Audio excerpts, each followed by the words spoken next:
Assalamualaikum warahmatullahi wabarakatuh. Nama saya Israudin, nomor NPM 1801, Sekolah Tinggi Ilmu Hukum Habaring Hurung Sampit. Akan mempresentasikan mata kuliah Hukum Dagang. Tentang materinya adalah fungsi keberadaan lembaga PKPU. Dengan dosen pengampu Bapak Zulkifli SIY MSy. Fungsi keberadaan lembaga PKPU.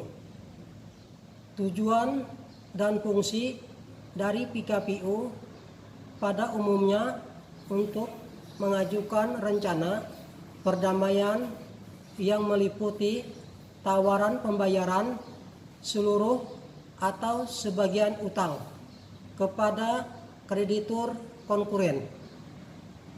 Sedangkan untuk debitor memungkinkan meneruskan usahanya meskipun ada kesukaran pembayaran dan untuk menghindari kepailitan. Fungsi perdamaian dalam proses PKPU sangat penting, artinya bahkan merupakan tujuan utama bagi si debitur, di mana si debitur sebagai orang yang paling mengetahui keberadaan perusahaan, bagaimana keberadaan perusahaannya ke depan, baik potensi maupun kesulitan membayar utang-utangnya. Dari kemungkinan-kemungkinan masih dapat bangkit kembali dari jeratan utang-utang terhadap sekalian krediturnya.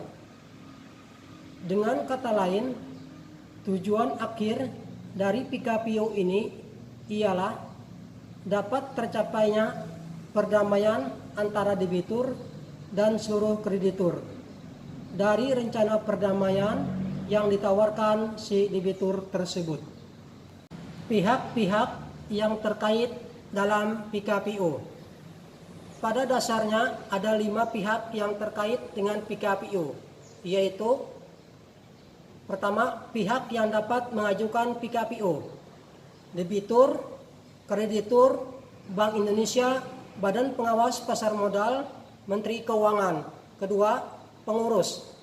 Dalam PKPU dikenal yang namanya pengurus, yang tugasnya hampir sama dengan kurator dalam kepailitan. Syarat untuk menjadi pengurus sebagai berikut. Pertama, orang perseorangan yang berdomisili di Indonesia, yang memiliki keahlian khusus yang dibutuhkan dalam rangka mengurus dan atau membereskan harta violet. Kedua, terdaftar pada Departemen Hukum dan HAM mengenai tata cara pendaftaran kurator. Diatur dalam Peraturan Menkumham Republik Indonesia nomor M.01-H.05.10 tahun 2005 tentang pendaftaran kurator dan pengurus. Ketiga, hakim pengawas. Tugas hakim pengawas ini pada dasarnya juga sama dengan tugas hakim pengawas dalam kepailitan, yaitu mengawasi jalannya proses PKPU. Apabila diminta oleh pengurus, hakim pengawas dapat mendengar saksi atau memerintahkan pemeriksaan oleh ahli untuk menjelaskan keadaan yang menyangkut PKPU. Dan saksi tersebut dipanggil sesuai dengan ketentuan dalam hukum acara perdata. Keempat, panitia kreditur.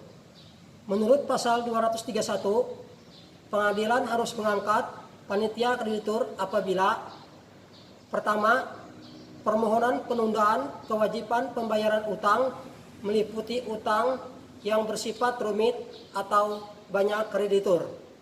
Kedua, pengangkatan tersebut dikehendaki oleh kreditur yang mewakili paling sedikit 1/2 bagian dari seluruh tagihan yang diakui.